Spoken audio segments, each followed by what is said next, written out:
Hello students. आज ये second chapter का एक और वीडियो लेक्चर हम लोग देखेंगे। पिछले टर्म पे जो चीज़ें पढ़े थे उसमें आपको potential energy of the system of charge पढ़ाया गया था। आज हम लोग को पढ़ना है कि अगर किसी भी डाइपोल को हम इलेक्ट्रिक फील्ड में रख देते हैं, यूनिफॉर्म इलेक्ट्रिक फील्ड में, तो फिर उसकी पोटेंशियल एनर्जी कितनी होगी। So potential energy of the dipole in uniform electric field, let us see. Clear?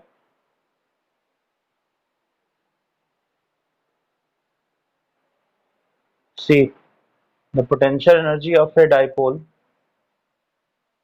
placed in uniform electric field. बहुत इंपॉर्टेंट पॉइंट है ये।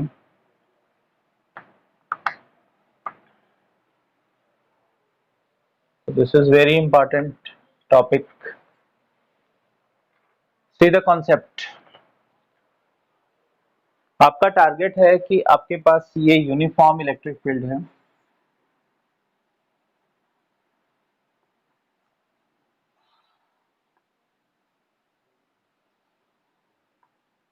ये आपका यूनिफॉर्म इलेक्ट्रिक फील्ड है।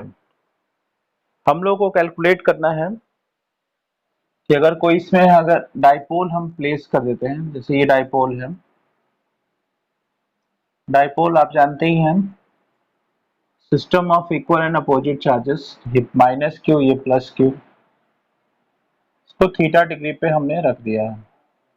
This is the uniform electric field. Now हम लोग को expression derive करना है कि इसकी पोटेंशियल एनर्जी कितनी होगी डाइपोल की।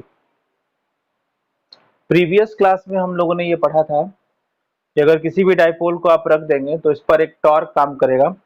टॉर्क इसलिए काम करेगा कि इधर की तरफ फोर्स इस पे लगेगा प्लस क्यू इंटू ई, और यहाँ जो फोर्स लगेगा वो माइनस क्यू इंटू ई। तो ये कपल बन जाएगा। डाइपोल की जो लेंथ होती है वो 2a होती है। तो हमने पिछले क्लास में टॉर्क पढ़ाया था आपको। अगर आप क्लास नहीं किए होंगे तो आप प्रीवियस वीडियो लेक्चर आप देख लीजिएगा, उसमें इसका डेरिवेशन कराया गया है, टॉर्क ऑन इलेक्ट्रिक डाइपोल। तो आपको वहां पे मिल जाएगा ये। फिर हम यहाँ भी समझा दे रहे हैं। तो ये मैंने परपेंडिकुलर डिस्टेंस निकाला था 2a साइन थीटा, क्योंकि ये थीटा है तो ये भी थीटा हो जाएगा, करस्पॉन्डिंग एंगल है ये। और ये हाइपोटेन्यूज है, हमको परपेंडिकुलर चाहिए तो साइन थीटा ले लेंगे, तो ये 2a साइन थीटा हो जाएगा। होता क्या है कि ये जो टार्क होता है, क्योंकि ये कपल बन गया है, तो ये इसको रोटेट कराएगा क्लॉकवाइज डायरेक्शन में।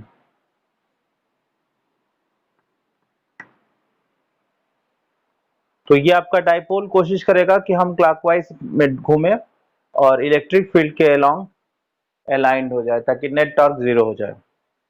हम लोग का टारगेट है कि हम इस टॉर्क के अगेंस्ट वर्क करें। तो इस टॉर्क के अगेंस्ट जो आप काम करेंगे वही एनर्जी के फॉर्म में स्टोर होगा, and that is called electrostatic potential energy.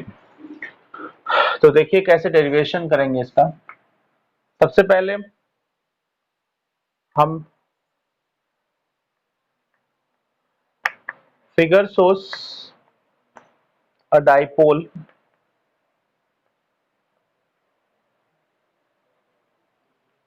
placed in uniform electric field।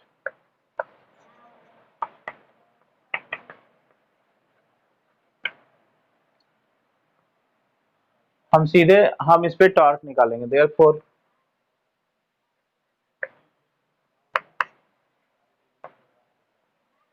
Torque acting on dipole, सीधे हम टॉर्क निकालेंगे। तो टाउ इज इक्वल टू, आपको मैंने अभी बताया था कपल है ये, तो कपल का फॉर्मूला होता है either force and perpendicular distance. तो आइदर फोर्स है आपका Q इंटू ई, और परपेंडिकुलर डिस्टेंस है 2a साइन थीटा, और इसका जो डायरेक्शन होगा वो क्लॉकवाइज। जिन बच्चों को समझ में नहीं आ रहा होगा वो प्रीवियस वीडियो लेक्चर में चले जाइएगा, आपको पूरा टॉर्क का डेरिवेशन है। उसके बाद मैंने आपको बताया था कि Q इंटू 2A को P लिखते हैं, तो ये P साइन थीटा हो जाएगा। ये जो टॉर्क है वो चाहता है कि डाइपोल हमारा क्लॉकवाइज डायरेक्शन में रोटेट करे। That is, this torque tends to rotate the dipole in clockwise direction. So we have to rotate the dipole in anti-clockwise direction by applying the force. So therefore, हम लिखेंगे कि this torque tends to rotate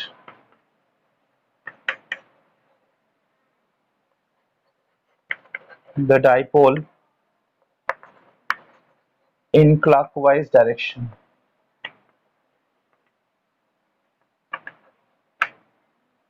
Therefore,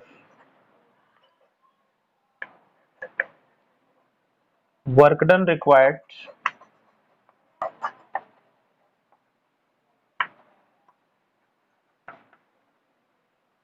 to rotate the dipole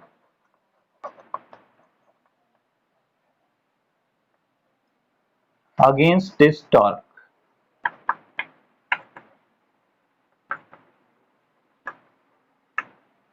Against this torque हम work done निकालेंगे to rotate this dipole against this torque. Rotational work done का formula लगाएंगे हम, dw is equal to tau d theta. This is the formula for the rotational work done.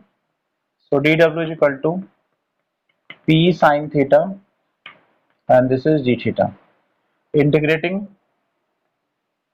कर देंगे under proper limit, figure है आपका,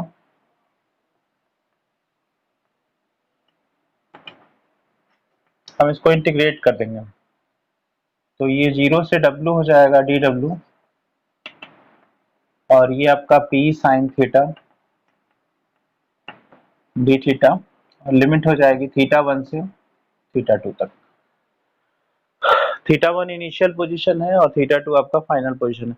now solve it, dw का w हो जाएगा 0 to w और फिर हम p को कॉमन ले लेंगे। साइन थीटा का इंटीग्रेशन होता है माइनस कॉस थीटा, क्योंकि डिफरेंशिएशन कॉस थीटा होता है तो ये माइनस होता है थीटा 1 to थीटा 2। नाउ हम लिमिट ले लेंगे अब, तो हम यहाँ पे लिख देना है इसको लिमिट आप लेंगे तो आएगा w is equal to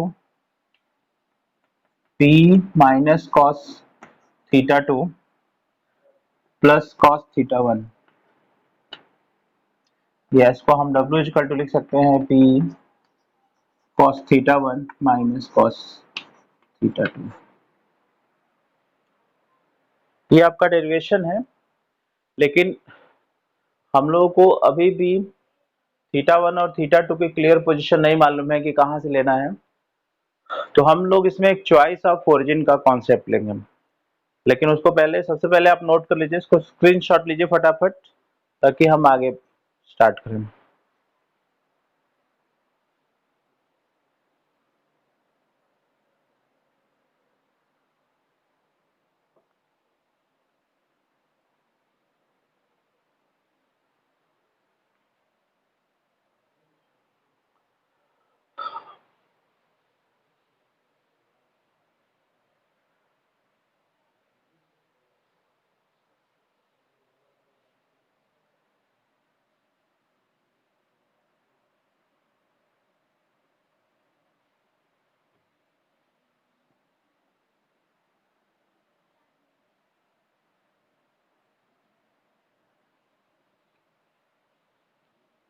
now जो हमारा वर्क डन का डेरिवेशन है वो ये आ चुका है, W is equal to PE cos theta 1 minus cos theta 2।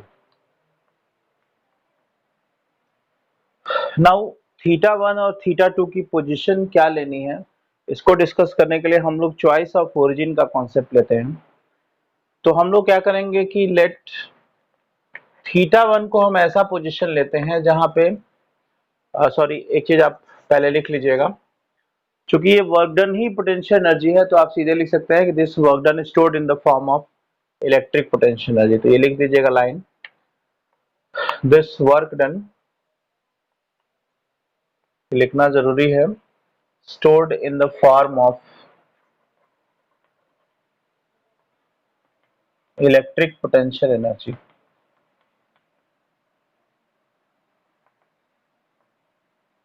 यहां से हमारा इलेक्ट्रिक पोटेंशियल एनर्जी में स्टोर हो जाएगा ये U is equal to PE cos theta 1 minus cos theta 2. This is the third equation. Now we have to take the choice of origin concept. Choice of origin कैसे लेंगे?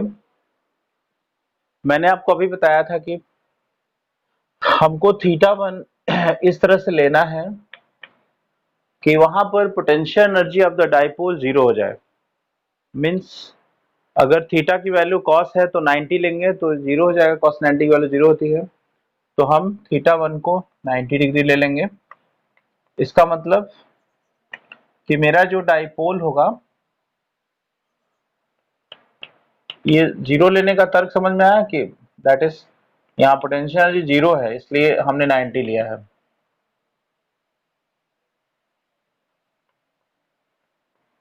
Cos की value zero हो जाती है इसलिए potential energy, तो choice of origin लेते समय थीटा 1 को 90 लेंगे क्योंकि पोटेंशियल एनर्जी वहां पे जीरो हो जाती है। ठीक है, और आपका डाइपोल उस कंडीशन में कैसे होगा? एकदम परपेंडिकुलर, सीधा ऐसे। अब हम इसको रोटेट करना चाहते हैं। मान लीजिए हम थीटा 2 को थीटा डिग्री रोटेट करना चाहते हैं डाइपोल को परपेंडिकुलर पोजीशन से, तो थीटा 2 को थीटा ले लीजिए। Therefore U is equal to आ जाएगा PE, दिस इज cos 90 डिग्री माइनस cos थीटा, and this is U is equal to minus PE cos theta. This is your expression for the potential energy. Now see the concept. आप देख रहे हैं कि ये P आपका वेक्टर क्वांटिटी है, इलेक्ट्रिक फील्ड वेक्टर है, लेकिन ये स्केलर है। क्यों स्केलर है? क्योंकि cos थीटा आ गया, तो आप इसको वेक्टर फॉर्म में लिखेंगे। साइंस कभी गलती नहीं करता है, ये देखिए अपने आप चेंज हो गया है, ये माइनस P डॉट E हो गया है, अपने आप देखिए इसने चेंज कर दिया, क्योंकि एनर्जी स्केलर होती है तो ये वेक्टर हो ही नहीं सकता, इसलिए डॉट प्रोडक्ट होना चाहिए, और कॉस थीटा आ गया तो ये डॉट प्रोडक्ट हो गया। तो साइंस कभी भी अपने अंदर गलती नहीं करता है। यही आपने जब टॉर्क प्रूफ किया था तो ये P साइन थीटा आया था, तो P क्रॉस E हुआ था क्योंकि टॉर्क वेक्टर है। क्लियर? Just note down. अभी हम लोग दो स्पेशल केस डिस्कस करेंगे, जल्दी से नोट करिए इसको, फटाफट स्क्रीनशॉट ले लीजिए।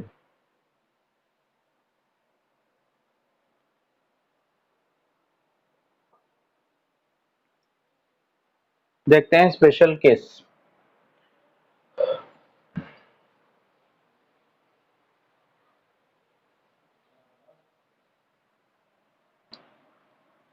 हम लोग स्पेशल केस में दो चीजें डिस्कस करनी है,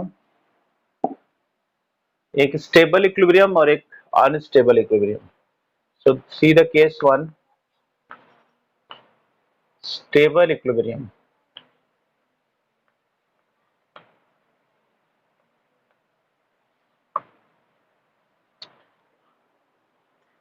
स्टेबल इक्विलिब्रियम क्या होगा और अनस्टेबल इक्विलिब्रियम क्या होगा?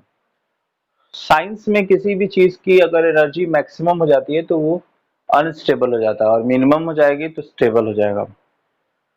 तो हमारे पास जो एनर्जी का फॉर्मूला है वो माइनस पी कॉस थीटा है, तो हमको कॉस की यहाँ पे वो वैल्यू चेकआउट करनी है जिससे एनर्जी ये मिनिमम हो जाए। मिनिमम कब होगी? तो when theta is equal to 0 degree ले लीजिए, that is dipole lies along electric field. तो U इक्वल टू हो जाएगा माइनस पी कॉस 0 डिग्री, या U मीन की वैल्यू हो जाएगी माइनस पी ई। देख रहे हैं माइनस पी है तो इसलिए ये स्टेबल इक्विलिब्रियम है, थीटा जब 0 हो जाएगा तो। केस 2 देखते हैं, अनस्टेबल इक्विलिब्रियम।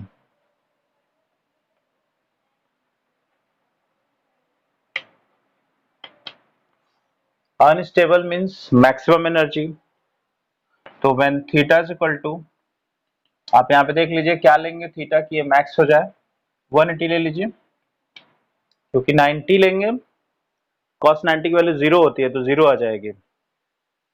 तो अगर हम 180 ले लेते हैं तो u is equal to minus P cos 180, तो cos 180 की वैल्यू -1 होती है, तो u मैक्स आ जाएगा यहाँ पे प्लस p हो जाएगा, ये मैक्सिमम एनर्जी होगी। थीटा 180 का मतलब that is dipole is opposite to electric field, opposite हो जाएगा इसमें।